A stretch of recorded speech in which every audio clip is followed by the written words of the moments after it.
मुकादम फसवणूक कायदा करण्याचा अजितदादा पवार यांच्याकडून आदेश। मुंबईत उपमुख्यमंत्री माननीय नामदार श्री अजितदादा पवार यांच्या अध्यक्षतेखाली सहकार मंत्री बाबासाहेब पाटील, गृहनियोजन, वित्त, सामाजिक न्याय, कामगार सर्व विभागाचे प्रधान सचिव, साखर आयुक्त आणि सर्व विभागांचे अधिकारी, साखर संघाचे अध्यक्ष यांच्या प्रमुख उपस्थितीत बैठक पार पडली।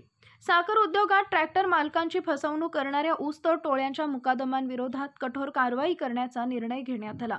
यासाठी कायदा तयार करण्यासाठी अनेक वेळा या मुकादमांवर फसवणुकीचे गुन्हे दाखल होऊन काही दिवसात ते सुटतात आणि पुन्हा नव्याने फसवणूक करतात। याउलट ट्रॅक्टर मालक व चालकांवर खोटे गुन्हे दाखल करून त्यांना अडकवलं जातं, त्यामुळे त्यांचं लाखो रुपयांचं नुकसान होतं। या परिस्थितीत सुधारणा करण्यासाठी सरकारने कठोर कायदा करण्याचा निर्णय केला आहे। फसवणूक करणाऱ्या टोळी मुकादमाची यादी जाहीर करण्याचा निर्णय झाला असून यामुळे इतरांना वेळीच सावध करता येईल।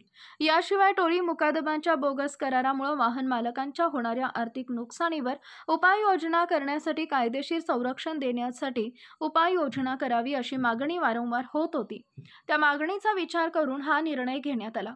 साखर आयुक्त यांच्या अध्यक्षतेखाली समितीत कामगार, सामाजिक न्याय, गृह विभाग, गोपीनाथ मुंडे कामगार मंडळाचे वरिष्ठ अधिकारी, ट्रॅक्टर मालक आणि आमदार, साखर कारखान्याचे चेअरमन यांचा समावेश आहे।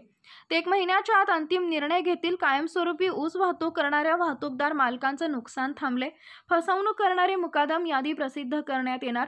गोपनीय मुंडे ऊसतोड कामगार यांची नोंदणी 1 महिन्याच्या कालावधीत करण्यात येईल, त्यामुळे कामगारांना ओळखपत्र देण्यात येईल। ऊस वाहतूक मालकांना फसवणूक करणाऱ्या ऊसतोड मुकादमांविरुद्ध पोलीस स्टेशनमध्ये गुन्हा दाखल करून कारवाई करण्यात येईल असं परिपत्रक काढण्यात येणार आहे। सरकारच्या या ठोस पावलांमुळे ट्रॅक्टर मालकांना न्याय मिळेल आणि साखर उद्योगही पारदर्शक होईल। टोळी मुकादमांच्या फसवणुकीला आळा घालण्यासाठी हा कायदा महत्त्वाचा होईल असं नक्कीच वाटतं। आपला जिल्हा, आपली power, power Marathi news network, एकच नजर, चौफेर खबर।